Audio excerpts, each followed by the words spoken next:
Hello and welcome to what will be a very brief video. I wanted to go and post a letter to somebody by hand in a village, and there was a toll bridge which was shut, which meant that I couldn't get over and deliver the letter, and the diversion would have gone on for so many miles I just gave up the will to live, but happened upon a site of historic and archaeological interest, and it's called the Devil's Stones. I will explain as I walk along. So I thought I'd make a short video of it rather than completely waste my day. Do come along. To many archaeo-megalithic and folklore fans, these huge standing stones need no introduction. These great heathen arrows of the devil, today at least, are three gigantic standing stones, each one weighing several tons at least, standing in a rough straight line, nearly north-south. This is the greatest single stone row anywhere in the British Isles. Just how many standing stones originally stood here is difficult to say. We know from the records of early antiquarians and travellers that we had at least 5 arrows here in centuries gone by. But one curious account, mentioned by the Yorkshireman and antiquarian Edmund Bogg of 1895, more than 100 years ago, told, Peter Frank, a fisherman who travelled much about the world to enjoy his sport, came to Boroughbridge in 1694, and he says he saw 7 of these standing stones. Dr. Stukely mentioned 5, and John Leyland in his travels saw 4 great stones wrought by no man's hands, but no inscription upon them. Camden, in 1592, saw 4, but one of them at the time was thrown down for, he saith, the accursed Lord of Gain. Part of this one is still to be seen, built into the Peggy Bridge, which crosses the Tut on the entrance to the town, the top portion being preserved in the grounds of Aldborough Manor, and this goes far to prove, and I have very carefully considered the question and examined the ground, that the original number of stones was far greater, and reached from the Yore in equal distance to the Tutland of Leyland's time or in the Staveley Beck of today.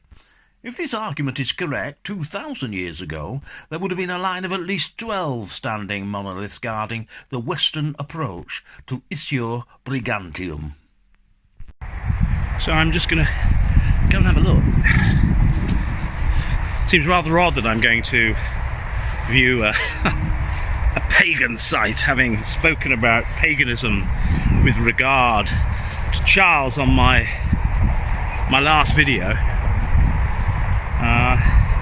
There's quite a lot of pagan sites around here, but these are the Devil's Arrows, and they were called that because from How Hill, which is near Fountains Abbey, which you may have heard of, the devil was said to try and attack the Roman village, small town of Aldborough, which is a famous Roman setup. And they fell short of Aldborough, which is where the devil wanted to attack, and they came and fell in this field, thus saving Aldborough. That's the story anyway, and that, which I'm about to show you, is 2 of the huge erections.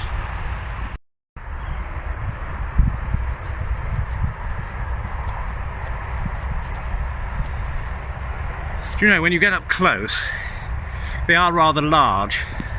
If you look at the top, you'll see those sort of striations. Well, that's where 5,000 years of rain, it's early Bronze Age, 5,000 years worth of rainfall has incised those striations coming down.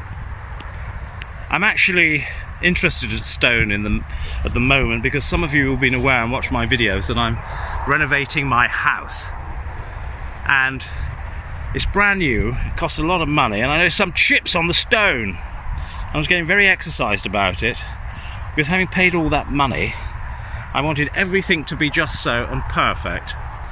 and I was getting in a flap, and then a good friend of mine then just said to me, well look, you know, you want that kind of weathered look, and after 2 winters it's all going to be full of lichen, or is it lichen, and as such it's going to look pretty extraordinary anyway after a few years, and I won't care so much.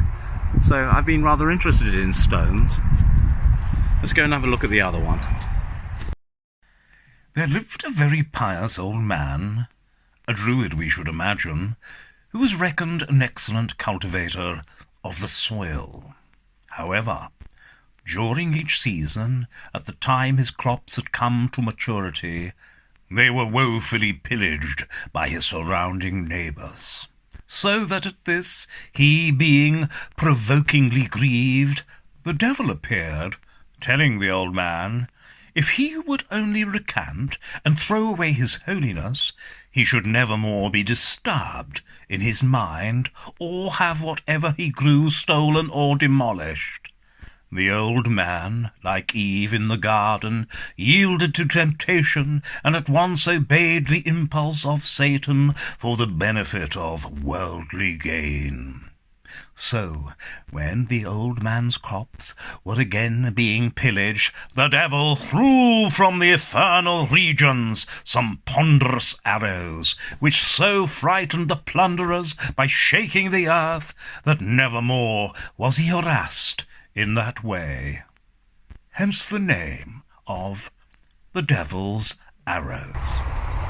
And that's the second one I wanted to look at. There's another one now, the other side of an actual quite a busy road. We're going to finish off with that one, and that's the devil's teeth for you, or the devil's bolts. A totally unplanned video today, totally unplanned visit to here, but I thought some people might be interested in having a look at them. Let's go and have a look at the last one.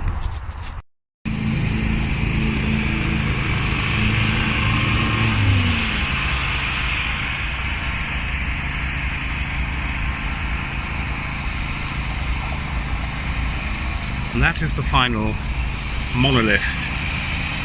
I've got lawnmowers, I've got lorries, I've got all sorts of noise in the background, so I do hope you'll just ignore that. But what a fabulous sight, eh? Incredible. Exactly like the others, but not entirely lined up with the others. So I'm going to have to do some further investigation when I get home.